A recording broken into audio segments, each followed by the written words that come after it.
Hi folks, and welcome back to another version of World Wildlife Journeys with Russell Gammon. Today we're going to be talking about equipment that you might want to bring with you on safari in the way of both cameras and binoculars. So I'm going to begin by talking a little bit about photography on safari and what you might want to consider before you're making a selection of what equipment you want to bring. But just by way of kind of giving you a little bit of background, let me start with a little 101 history of safaris.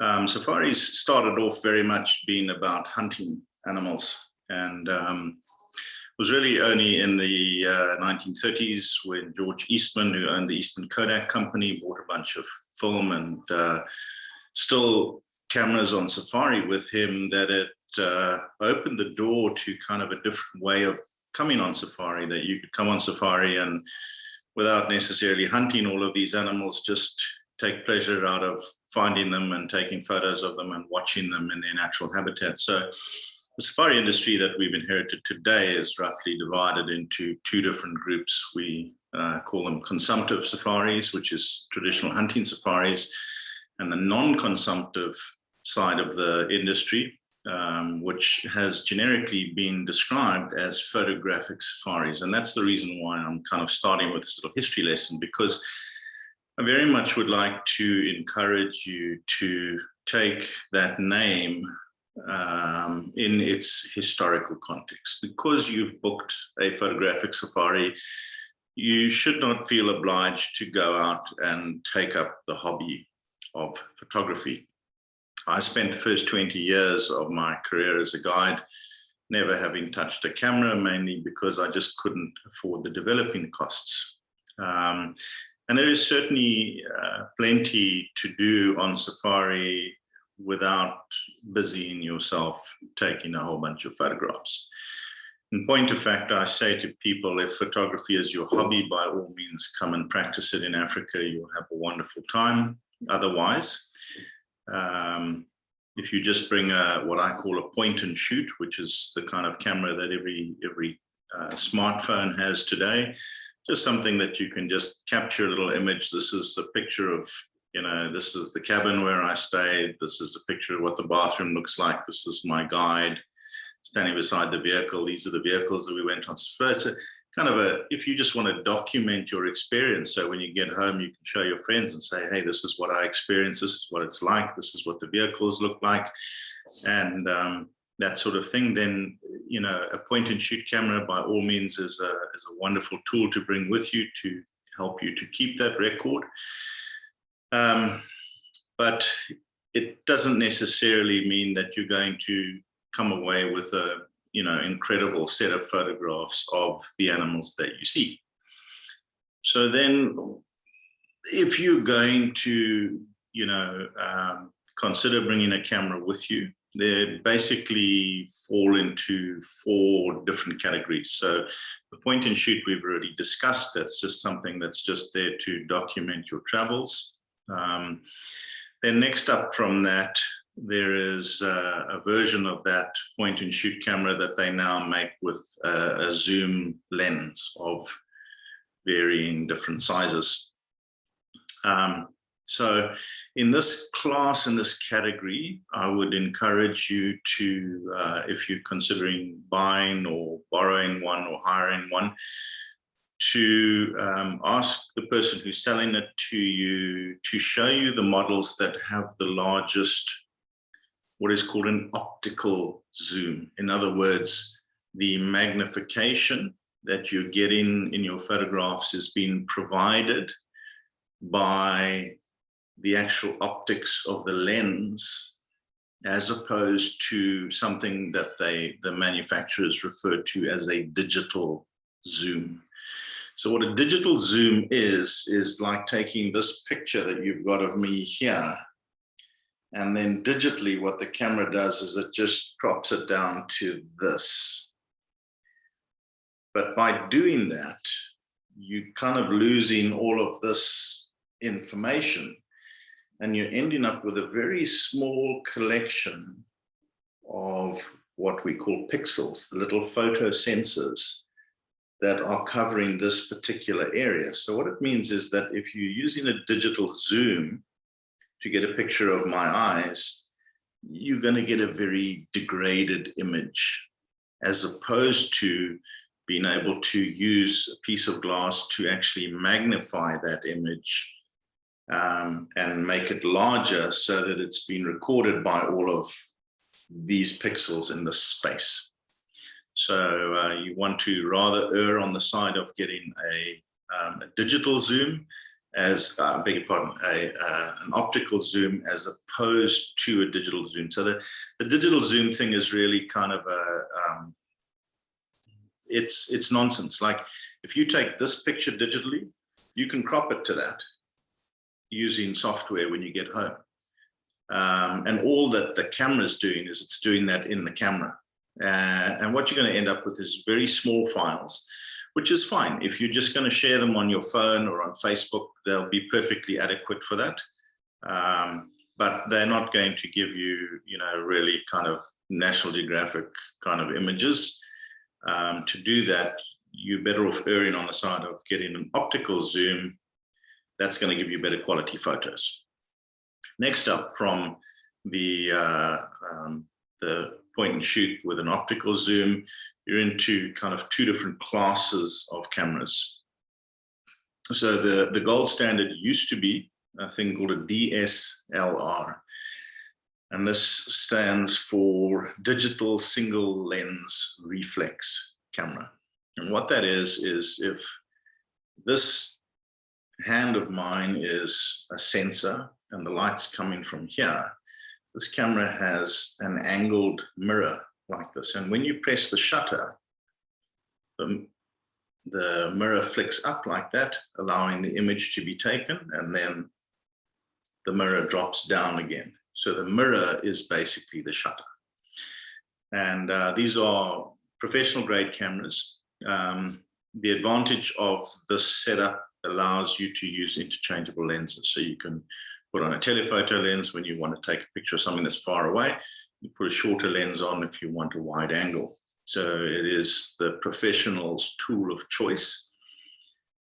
Nowadays, they have a rival from what are simply called digital cameras. And in fact, they are referred to, since all cameras are now digital, these are referred to as mirrorless cameras. So you've got the DSLR that has the mirror that flips up and down. Now you have mirrorless digital cameras, and they use something called a rolling shutter to interrupt the flow of light. But what it does mean is they're able to make them smaller, they're able to make them lighter, and they're able to make them quite a bit cheaper, because this mechanism of this mirror that's flicking up and down every time you take a shot, as you can imagine, is quite a technological challenge and an engineering challenge. So it means that those DSLR cameras they're large, they're bulky, they're heavy, and they're quite expensive. Now, the mirrorless cameras can use the same range of lenses. They also have this interchangeability, but in a smaller, more compact package. So they are becoming increasingly popular. That's what I'm using at the moment. So this is the cross-section of cameras that you can choose from. If you do choose, if you are a photographer, just speaking to you guys specifically at the moment, the setup that I use is I use a mirrorless Canon R, and I have a 100 to 400 zoom lens that I fit onto that. It's a pretty incredible piece of equipment. It works very, very well. That 100 to 400 that I use, there's an earlier version of it, which I think you can pick up now secondhand for like about $800 US. And I mean, it's an incredible piece of glass. And you can have them for very, very cheap. What we call the super telephoto lenses. Now I'm talking about those ones that you see on the sporting events where the guys have got those huge lenses. Typically don't advise that people use them unless you are on what we call a photo special safari, where you're going to be given a special extra weight allocation. And even then, they are so unwieldy to try and use from the back of the vehicle. I mean, once you get them rolling, there is no question that they produce absolutely flawless images. But for the most part, they are lacking in the ability to zoom in and out, which is very, very important for composition of your photos. And they typically are also very unforgiving. You know, if you don't absolutely nail the photo, if you don't absolutely nail the focus, you're not going to end up with a usable image. They are quite unforgiving. So they are, in my opinion, the tool of professionals. And they really only work if you're going to go and sit in a blind or a hide and wait for the animals to come to you. And that's typically not the best way to roll on safari. I mean, unless you're just going to shoot a whole portfolio sitting at a waterhole, in which case you get one kind of shot that's like animals at a waterhole. So if you look at a lot of the portfolio pieces that are out there, these kind of books of these great photographers, they very often are that, you know, this is me sitting, you know, at this waterhole for a year, and this is all the photos that I took. But then the backdrop's all the same, the context is all the same. Yes, they will have some incredible images and they will be very sharp. But the reality is that for me, the spirit of a safari is getting in a vehicle and kind of driving out and finding stuff and tracking the leopards and seeing where they're going, and then finding them, catching up with them, and they're up a tree with a kill. And then you just shoot that scenario, because that to me is more representative of, you know, what a safari is like, what a typical encounter with a leopard is like. And so those kind of super telephoto lenses really are not ideal to lug around on safari. They're incredibly heavy. They don't fit into any of the safes in the room, so they're difficult to secure. If you're in a hotel in the city before you go out on safari, you know, you really can't leave your room because you've got a $10,000 lens sitting in the corner, and it's too big to fit in the safe. So, you know, they are more of a liability than they are an asset. And, you know, to me, the kind of the proof of the pudding was, I did one photo special safari for two couples, husband and wives, both of them. Both of the husbands were rocking the big Nikon 100-400 zoom lenses that, you know, were on tripods and weighed 8 kilograms. And the ladies were all shooting the equivalent lens that I use, which is just a 100-400 telephoto. So not a fixed aperture lens. And it was interesting to compare notes at the end of the safari, because in every instance, when those guys had got those kind of big lenses rocking, the quality of the image was just off the charts compared to what we were getting with our little, you know, 100-400 variable aperture lenses. But what they were missing was that when we came around the corner and the leopard was about to leap onto the Impala, you know, those of us that were using the more hand portable equipment, we were getting those shots and they were missing them because it just took too long to kind of get set up and get into the right position and get so that they were stable enough to start shooting. So, you know, I'm not a huge fan of super telephoto lenses unless, as I said, they're a professional piece of equipment, and that's kind of the ideal setting for them. But in the back of a safari vehicle, also you've got to consider you've got 5 or 6 other people back there with you. You know, how much equipment, how much space do you want to be taking up? So it behooves you to use kind of compact equipment that is not going to be getting in everybody's way and tripping everybody up. So now, for those of you who decide, you know, forget about this, we're going to not, you know, go down the photography rabbit hole, as I call it. We're just going to get a, you know, point and shoot with a digital zoom, with a optical zoom, as Russell suggested. We're going to get some representative photos, and we're quite happy with that. So then, what is it that I can give you as a piece of advice to make sure that you get the maximum out of your safari? And the answer is bring a good pair of binoculars. A good pair of binoculars is an absolute essential piece of equipment for anybody who's coming on safari to Africa. And I would strongly urge you to consider buying a pair each rather than opting to share a pair of binoculars. If one of you is the aforementioned very serious photographer and is going to be busy taking photos, then by all means, one of you bring a pair of binoculars and the other one can bring a camera. But if you're not going to spend your time with your eye kind of screwed up, watching the whole thing through a lens finder, what a great way to enjoy the scenery around you and the safari and the experience, to have a good pair of binoculars. You can just pick up, train on the subject and see exactly what is going on. So having your own pair of binoculars is a great boon. What I've discovered is that very often on safari, especially if we're going to the migration, there'll be periods of inactivity where there isn't much going on and we'll be parked somewhere because we think the wildebeest are going to come down. And so we can spend kind of 45 minutes, an hour and a half sitting at that location waiting for something to happen.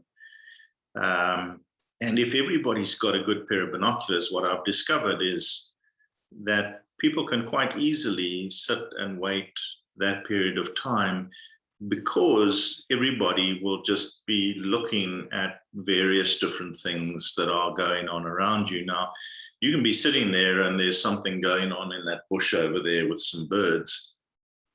But if you can't really see what's going on, it's not really that interesting to you.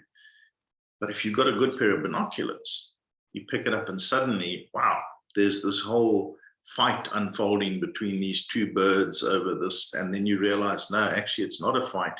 They've got a nest there and there's a snake in the bush. And so suddenly you've got a front row seat to, you know, the kind of stuff that BBC spends years trying to film and bring into your living room. And it can be as mundane as, you know, I spend a lot of time watching the insects on the ground, you know, watching their behavior, watching what they're doing, you know, find a group of ants that are kind of cruising along a road. And that really doesn't sound that fascinating. But I promise you, if you watch it through a pair of good binoculars, so you can really see what's going on, man, it just opens up a whole new world to you. So I would really strongly urge you, everybody who comes on safari, have a pair of binoculars that are your own.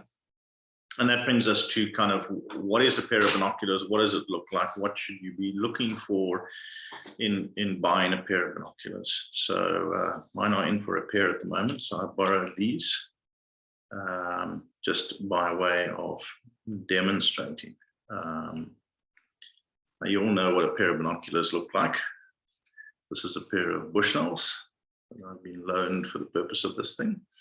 So when you go off to buy a pair of binoculars, you will notice that, like at the back here, they come with a description, in this case, 10 by 42.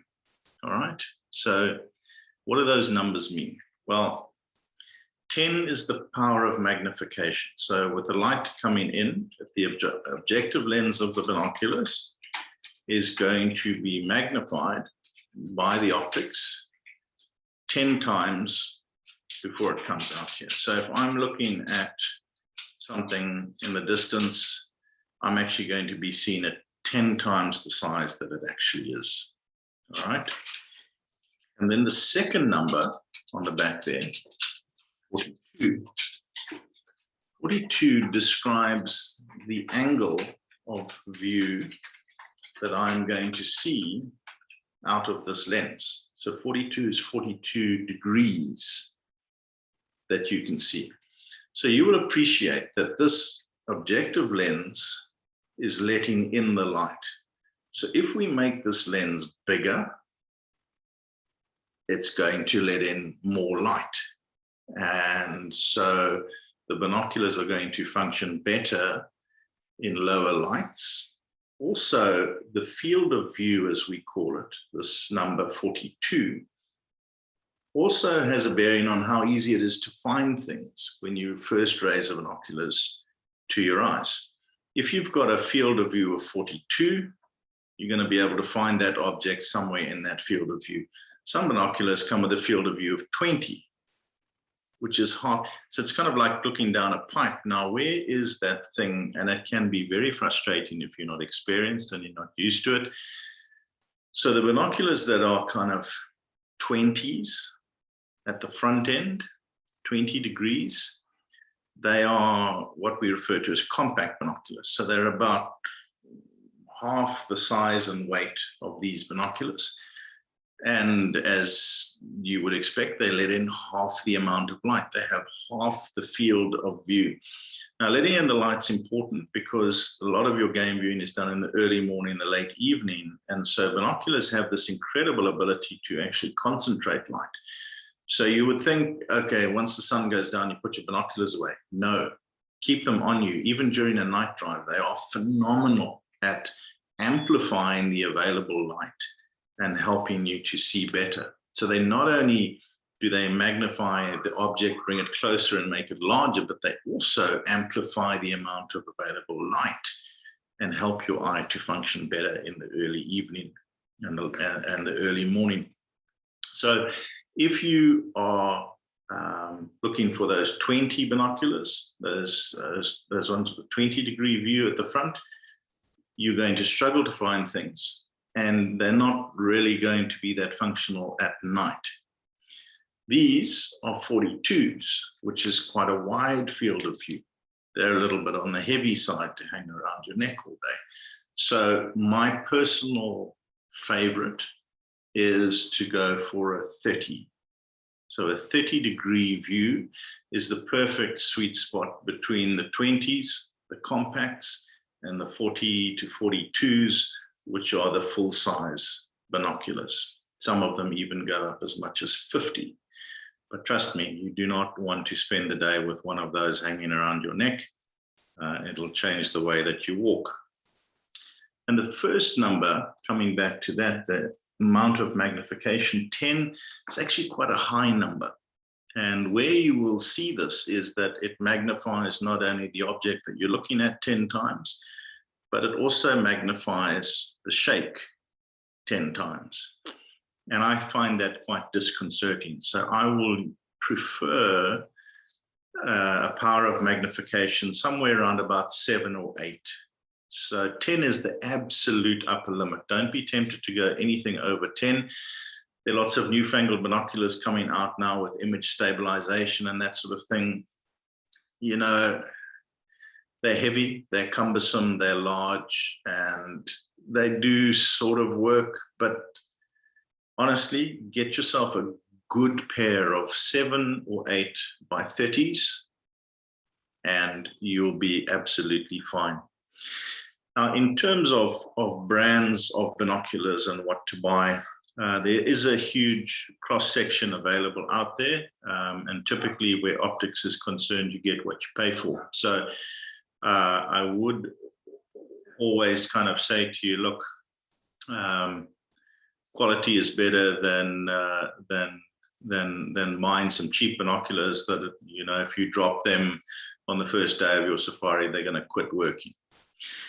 That being said, I don't honestly think, you know, a pair of top-of-the-range Zeiss binoculars or Swarovskis or Lights or Leicas, those are the top manufacturers. Those things run to kind of anywhere between $2,000 and $3,000 US. And I think it's hard to kind of justify that kind of outlay for those optics unless you sort of view them as what they really are, which is a family heirloom. And if you've got, you know, nephews or nieces or grandkids who, you know, are interested in wildlife and might want to inherit them, that's really what these things are. I mean, superb optics like that, you know, they will carry on working for 4 or 5 generations.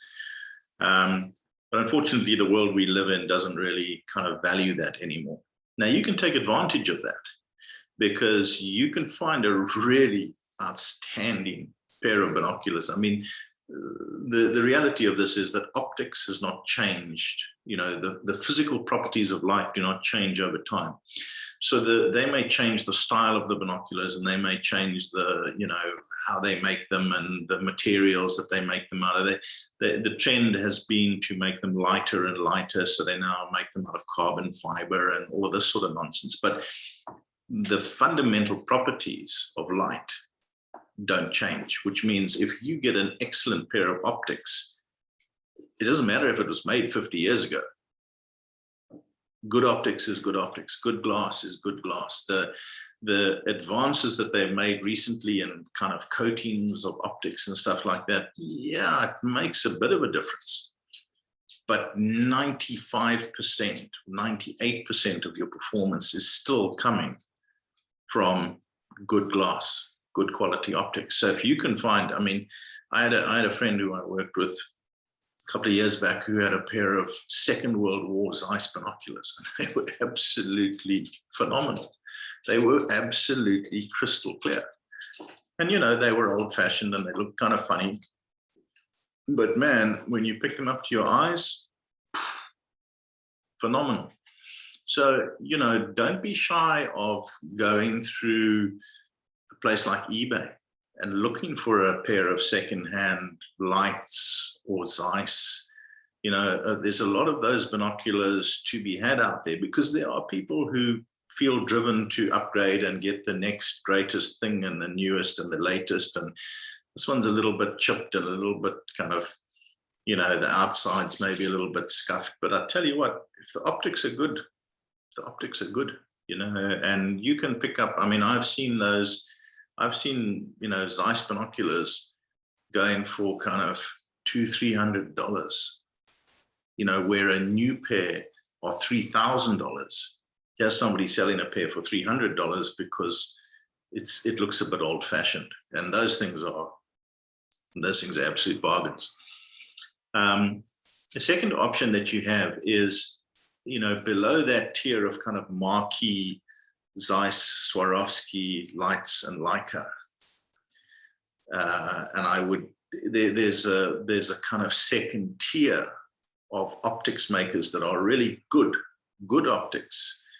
And they make good binoculars. So I'm thinking now of, there's a German company called Steiner, and they are the official binocular suppliers to the German Navy. They make phenomenal optics. I don't particularly like the styling of their binoculars. They're a little bit compact, and they're just kind of, they're marine binoculars. They make them for marine environments, so they just look different. I'm not wild about the styling, but the optics are great, and they're quite reasonably priced. Bushnell, Bosch and Lohm, a company called Swift, also make very good quality optics. Funnily enough, I'm not a huge fan of either Nikon or Canon. You know, they make great optics. You would think that they would be, you know, making great binoculars. In my experience, and this is really limited to kind of 20 years ago when I was, or 30 years ago when I was starting out as a guide, they had an issue with durability. You know, they made good optics, but they just didn't make them durable enough. They were making them kind of out of plastic, and they just were not as durable as I would have liked them to be. So they're pretty sharp when you first get them, but you know, for me as a professional, I knew I was going to be using them for the long run, so they just weren't going to stand up to the treatment. But my guess is that today, you know, you can probably get a reasonable pair of binoculars from them that will certainly last you a safari or two. And then there's one other binoculars manufacturer out of Germany, which is called Doctor, which is was the East German Zeiss factory, which West German Zeiss bought up after reunification, and they've now started producing them under this Doctor label, and they produce some fantastic optics. but I see that they are increasingly becoming quite expensive as well. So have a look at those as options: Swift, Bosch and Loam, Bushnell, Redfield. There's a couple of others. What I'll do is I'll include a list below here that you can go through and have a look. And remember, the magnification you're looking for is 7 or 8 by 30. The angle of view is going to give you the best kind of combination. You've got somebody who's got a good pair of binoculars that they're prepared to lend you, then that is another possible option. The only other piece of advice that I have for you is that if you have a pair of binoculars like that, get in the habit of, when you get in the game drive vehicle, putting them around your neck and wearing them around your neck, because they do have a tendency to kind of, fly off the seat and fall on the floor, and they're not made to endure that kind of treatment. And all it takes is one real sharp jolt and they're a paperweight, unless you've got a marquee pair of, Zeiss or Swarovskis, they're probably not going to be repairable either. If you do buy a pair of those kind of mid-range binoculars, they also make a fantastic tip or gratuity to leave behind with your driver guides, because these guys, they're out there 24/7. They don't have a huge amount of disposable income that they can afford to buy the kind of equipment that they need. But more importantly, they don't have access. It's not like they can just jump on Amazon and order whatever they want and have it come. So, having that left behind as a gift to help somebody along with their career is, is an incredible gift that you can give them. And most of the companies, if you travel with them, if you find a guide that you would like to do this with, you can usually carry on to the end of your trip and just say to him, listen, whoever we get to at the end of the safari, whoever drops us off at the airplane before we're going to leave these with that guy. And they all know each other. They're all in contact on WhatsApp, and you can rest assured those binoculars will almost certainly get to where you intended them to go. One other consideration is, if you are considering sharing a pair of binoculars, the alternative to having them around your neck, if you find that that's restrictive, and the one thing I would encourage you to do is to kind of measure up the strap and wear them as high on your chest as you can. I'm not a huge fan of having them hanging down here.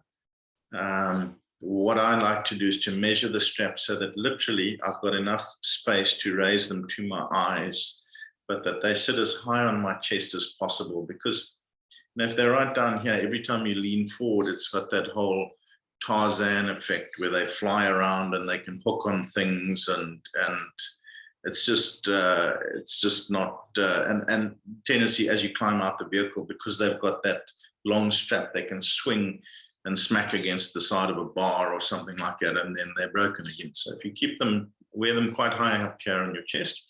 Alternative to this is, if you are going to be sharing a pair and passing them backwards and forwards, take the strap off completely, because I have seen more binoculars and cameras dropped in a vehicle because a strap snags on an armrest or something like that as you're trying to pass into somebody, and snatches them out of your hand, and then they're down on the floor. So I like that. If there's no strap on the binoculars, there's nothing to catch on anything when they're being passed around, they're less likely to get dropped than if they've got a long flappy strap that keeps snagging on everything as you're passing them around in the vehicle. So that's the gospel, according to Russell, on what camera and binoculars you should bring with you on safari. I hope that you've enjoyed this week's presentation, and I look forward to talking to you all again next week. Until then, I hope that you stay safe and healthy, and thanks a lot. Bye.